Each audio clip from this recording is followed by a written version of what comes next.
Okay, Transformers 1 has been referred to as one of the best Transformers movies of recent memory, which is a very low bar to try to surpass.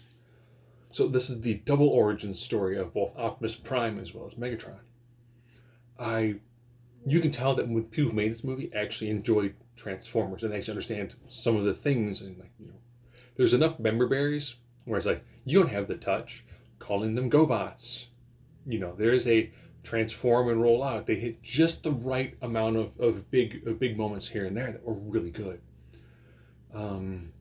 So they're both minors because they need to get energy on.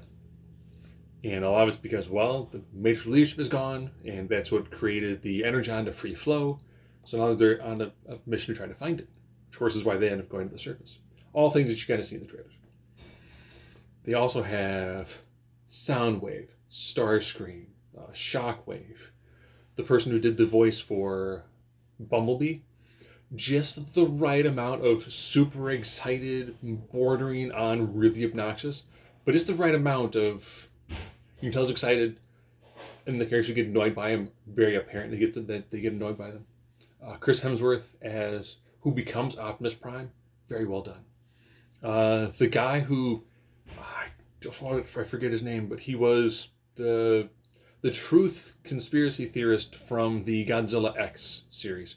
Did a great job as a character who becomes Megatron. They were able to capture those moments of like hope and optimism that existed in the time of Transformers when it was one of a primary IP, and just the right amount of moments where it's like, okay, we're going to do this. We're going to give it a couple seconds where there's no dialogue, just music in the background. Let some of the scenes breathe.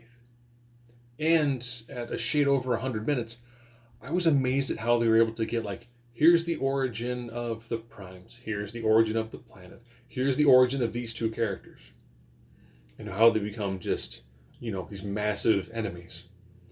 And when they do the actual true, like, this is the moment when the paths diverge. This is the moment where, he becomes Megatron, he becomes Optimus Prime. And it's done with no dialogue. The moment that it happens, they just kind of go, okay, you know what we're going to do? No talking, no quips, just, if you're a fan of Transformers, you're pre-emotionally invested, so the kind of went, okay, we're going to do this, yeah. And we're going to just go. Gonna let it breathe, let it do its thing.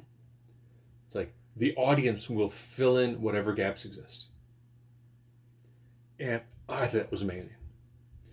When it was done, I asked my wife, she was like, that was a really well done. That's my daughter, she's like, I loved it. And I was like, because there were multiple pink Transformers, and she goes, it didn't hurt.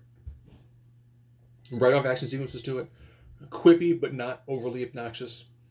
And I liked it how when they do some of the twists and the reveals, you're shown at the same time as the characters. So you're not like, oh, they'll figure it out. It's like, no. It's like this is what's going on. You all find out at roughly the same time. So when you're like, wait, what? And the characters are going, no. Huh? And it worked. I know this is probably the start of a franchise, which I'll be honest. I mean, the Transformers live action stuff was good, but you did hit a point where they had exhausted almost everything. Still, several times I see Transformers and G.I. Joe as like the Hasbro cinematic universe. But I was like, it's really well done. And next week there's The Wild Robot, so it's very much a robot-filled weekend.